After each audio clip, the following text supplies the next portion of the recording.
the way that this industry is set up is sometimes you gotta just like go with the flow. This is my first official doing my makeup. Most of the time I do my makeup in the car because I'm always late.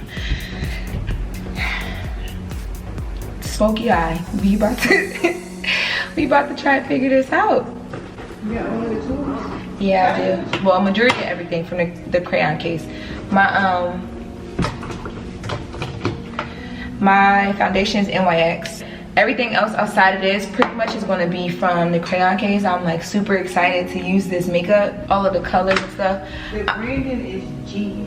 Yeah, this is the first time that I've actually like picked up like just the packaging of the makeup and been like, wow, like this is my first like official makeup video. Okay, so I'm gonna need to talk to the people.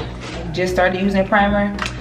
Some makeup artists did my makeup and the makeup lasted for a very long time, and I didn't get like oily super fast. And I was asking her like, what did you do so that I like wouldn't like sweat, and or if I did sweat I wouldn't get oily, or then you know the makeup like cakes up after a while during the day. And she was like, well, I use primer. So this is actually from Milano. I was wrong. Can I see this? Yeah, this is actually from Milano. And so yeah, if you are new, and welcome back everybody who's like not new to my channel, like people who are, you know, my avid watchers. But if you are new, welcome to my channel. My name is Lauren. I've been living here in LA for, wow, it's been almost 4 years. August 11th it'll be 4 years. Now when I first moved here, oh well, I work in TV. I'm a reporter for TMZ, and then I do my YouTube channel with you guys where, you know, I feel like I'm sharing my journey. Like as I build, you guys build with me. Because when I first moved here to LA, I felt like I couldn't really find people to answer questions that like I really needed to know. I really didn't know anything about LA before I moved here. I just had like a few friends here. I had 2 friends here to be exact, and one of them actually decided to move back home once I moved here. So as you guys can imagine, there was a lot for me to figure out. I just applied my foundation, and then right now I'm actually about to set my concealer. I'm gonna do like a smoky eye, you know, something for like heading out for drinks, or you know, for me this would be something that like when I'm headed to like a red carpet event or an event where maybe I'm gonna be hosting or something like that, where I want to do a little bit more than like an everyday face or audition face. This is what I would do something like this. We gonna learn this smoky eye together today. But yeah, so when I first moved to LA, the first time, like I moved here twice. The first time, I wouldn't even say it didn't work out. I feel like it worked for what it was supposed to work for, and then I ended up having to move back to Delaware, which is where I'm from, for about a little over a year. But when I first moved here, it was in 2014. I graduated from Delaware State University. I did not go to college for journalism. Everybody thinks because I'm now a reporter and a producer, and you know, I'm going to get into acting, that I was a mass comm major. I did not study mass comm at my school, although all of my internships, even my internship with banking, involved you know, an element of mass comm and production and event planning, all that stuff. So when I graduated from Delaware State in 2014, I knew I wanted to move to LA, but I was like, you know what, if I get a job opportunity somewhere else, I won't move to LA. Oh, I'm just taking a sponge right now and just like blending it in. Y'all gonna see me take a brush and do that too. So yeah, I was like, you know, if I get a job opportunity, I won't move to LA right away. I actually was applying for jobs, and the email I was using, the jobs were not responding back to. They were actually responding back to another email address. So of course I didn't get any job offers because I wasn't, the email they were responding to I hadn't even created, but it was like a portion of the email I had. So it was just like a whole confusing thing, but it was God working, because if I had gotten offers, I probably would have stayed, you know, on the East Coast. Still, you know, would have worked out some things, but I ended up here in LA. Once I graduated in 2014, I had no job. You know, I had been visiting LA back and forth for like a little bit of my junior year, a lot of my senior year, because I knew I wanted to move here, but I didn't really know shit. Like, I'm not even gonna front you, I didn't know nothing. In my mind, I was like, I don't care what I don't know about LA, I'm just going to go. And you gotta remember, like, this is 2014 when, like, being young and black and working in TV was like, you know, it was a vibe, but it wasn't like, I feel like right now, like, for the last few years, for the last like 2 years that I've been here, because the first year that I moved here, it was like so-so. But for the last few years that I've been here, I've really felt the shift in like the need for black faces in TV. When I first moved here, I remember I used to feel like, not like it was impossible, because I moved here, I was like, you know what, I'm gonna do it. But I remember feeling like, yo, when I get this, I'ma have to bust down some doors, because it's like 1 in a million. Like, if they invite us to a casting, and I say us, like, you know, meaning like black people, especially being a dark-skinned girl, like, if it's 3 of us there, maybe 2 of us will get picked on a good day. I was staying with my friend. My friend had a freaking, she had a studio apartment. When I first moved here, y'all, I had no idea, like, of anything. Like, it's so different when you come to a place to visit, and my eyebrows are like all over the place. Like, I haven't gotten them done in like months. My eyebrows are so thin that I'll be like waiting. But yeah, so when you're visiting a place, like, it's completely different than when you move there. Like, I tell people all the time, like, definitely come here and, like, you know, try it out, visit, see if it's really for you, if the vibe is really for you. But to be honest, you really won't fill a place out until you are actually like there. Like, you just won't. It's just so different, because a lot of times when I was visiting, I was coming during like the BET weekends and the Grammy weekends, and of course, like, there's so much to do here during that time, and you know what I'm saying? Like, it's just different. Like, it's just completely different visiting somewhere and living there. So what I suggest you do, like, if you're looking to move, and one thing I didn't do was, I suggest that you actually take time to come somewhere. So maybe you come and live for a few months. When I first moved here, I only lived here for maybe about 6 months, and I could not find a job. Like, I have been looking for any type of job, like a mall job, anything. And mind you guys, I had like a whole marketing degree. I hadn't worked or anywhere after college, but I had really great internships, and I thought that was going to be enough, and at the time it wasn't. So if you are like a recent graduate right now and you all over the damn place, like, you don't know what to do, don't trip. We've all been there, because I was there, and it was like the most humbling but like most needed time of my life. I'm here, I'm trying to find a job. Like, I literally only had the money that like I was given when I graduated from college. So of course, after a while, that was running out. Just off regular, like, just off me trying to live here. Like, not even me like doing a bunch of going out, I wasn't shopping. Like, everything I was used to doing, I stopped. Like, I was like, all right, if I'm really gonna do this, like, I gotta like really do it. Like, I gotta cut down on everything, and I did that. So yeah, I was running out of money. My friend was like kind of over it, and at the time, you know, I'm staying with her, I'm living with her. So when she decided that she was gonna move back to the East Coast, I had to make a plan. Like, okay, if she leaves, what am I gonna do? And we talked about me potentially taking over her lease. It was a studio apartment that we were staying in, but at the time, like, I didn't have a job. I didn't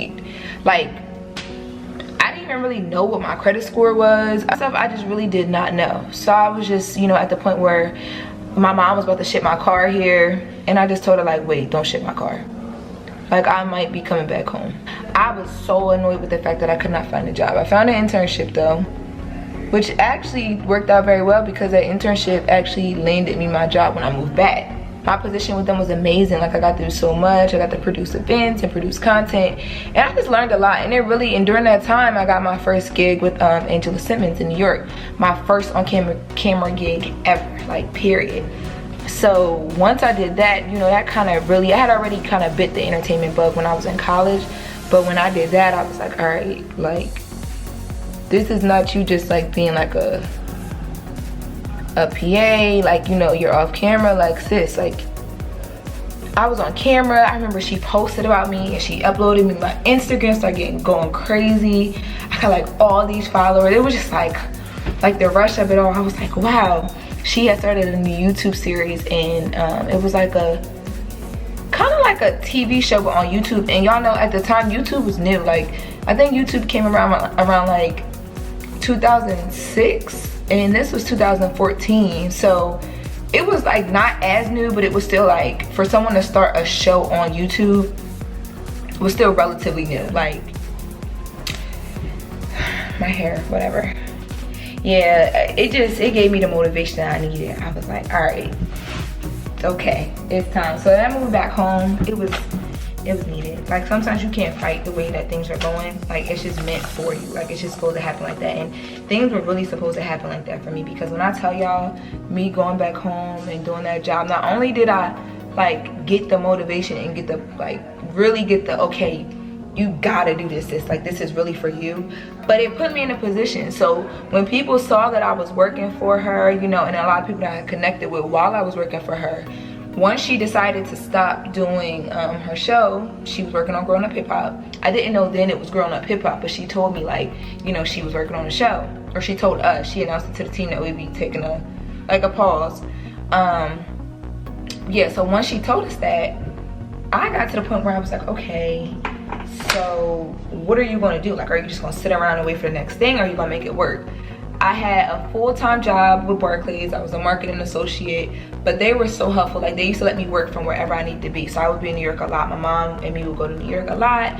I would work in New York. I had friends and family up there. I would stay with them when I needed to, drive back and forth to Delaware. Like, I was just like, you know what, I'm about to hustle this out. So hence the creation of my YouTube channel.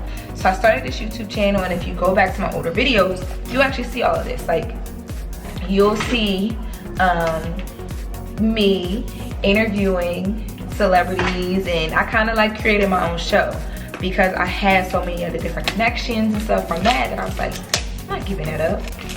So I did that, created my own show, and then I actually would be back and forth to LA a lot with that. And you know, moving to LA was still on my heart and it was still on my mind. So I was like, you know what, I'm gonna do it. And honestly, I'm not even gonna lie, I got comfortable. I was working for one of the biggest banks, making, I think I came out of college, like my first year, making like 26 an hour. So by the time I was ready to dip, y'all can only imagine, I was making good money. Like, I was taking care of my family, you know, like a lot was just happening. Right now I'm opening the setting powder from the CRAYON case, the chalk dust setting powder. This is so dope. And it actually came in like the thing that, you know, when you buy chalk, like it looks like it comes out of this. Okay, here it goes. Oh, they give you like a little thing, but I don't want to use it. They give you like this little thing, but I'm not going to use that. You know, I got a little bit comfortable. I was still kind of like thinking about it and talking about it. I was applying for jobs, flying back and forth. And people always ask me like, oh my God, did you have a job before you moved? Because like, I'm scared. I don't want to move without a job. So technically I did have a job, but it wasn't working out at first. And I was honestly to the point where I was still going to move even if I didn't have a job. Like, I was just like ready to go. And my job, I was ready to go, but I was also still comfortable, not gonna lie. But then my job came to me and told me they couldn't extend my contract anymore. Not because I wasn't doing well, but they didn't have the budget. And to be honest, that was God, because had they not done that, I think I would have probably been there for a lot longer than I needed to be. I'm using the composition notebook from the CRAYON case. And look, it's even like made like a little composition notebook on the back. I'm going with this. I had actually, so when I moved back home, literally the day that I moved back home, I was talking to my my old boss from Barclays, she was my boss when I was a intern. So I was talking to her, and you know, she was asking me like how LA was going and like had I found a job, like how things was working out. And I was just like, I was disappointed in myself. Like, I'm not even gonna lie, even though people tell you like failure is a part of it, like when you failing, it don't feel like that. When you failing, it feel like, oh my God, like what am I doing? I'm not doing something right. She was asking me all this stuff. I honestly wasn't even trying to tell her. Like, I was honestly trying to keep it all to myself. Like, I didn't want no one to know that I was moving back home. Like, I made a big deal about it when I moved. Like, I had like a going away party and stuff. I didn't really tell too many people when I came back. I just felt like, I don't know, like, it was like such a step back. But it's crazy because that step back is what really set me forward here. Like, had I not gone home, I don't know like how it would have went down. Thought it was the end of the world, but it wasn't. I ended up going back home, working with Barclays, which was the boss that I was texting, and honestly just finding out that like shit happens. Like, you know what I'm saying? Like, sometimes you end up back at the drawing board, and it's nothing wrong with that. It's literally nothing wrong with that, y'all. Like, if you're at a place right now where you're finding yourself maybe ending back up at the drawing board, or drawing board, however you pronounce it, that's not by chance. So don't take it for granted. Draw, replan, do whatever you need to do, strategize. That's what I had to do. Like, y'all, like, what color should, there's so many damn colors.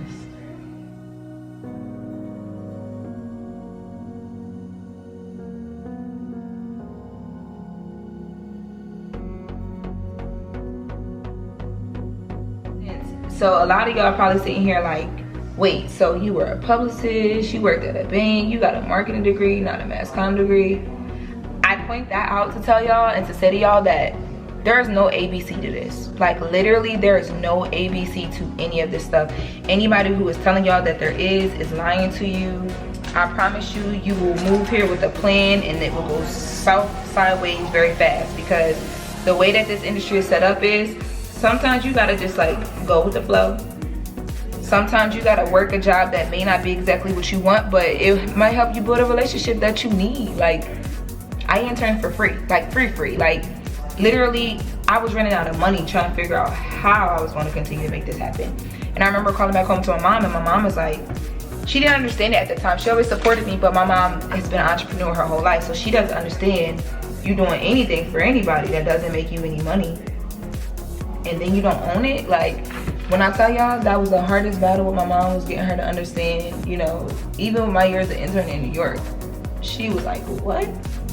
You doing what? But it's a part of the process. Like, I had to do it. My journey may not be y'all, you know what I'm saying? Like, you might get here and I have to do none of that. More power to you, but don't be so on your high horse. And so sometimes we be so set in our ways as creatives and as young people who want to get things done, that anything that is not that, we completely look past it. You can't do that. Like, had I had looked past that banking job, I wouldn't have had the job experience to get my next job that got me back to LA. Had I had looked past the fashion internship, I would have never made the connection to get me my job that moved me here to LA. It says eyelashes. I think I'm gonna use the ones at the top. They all kind of look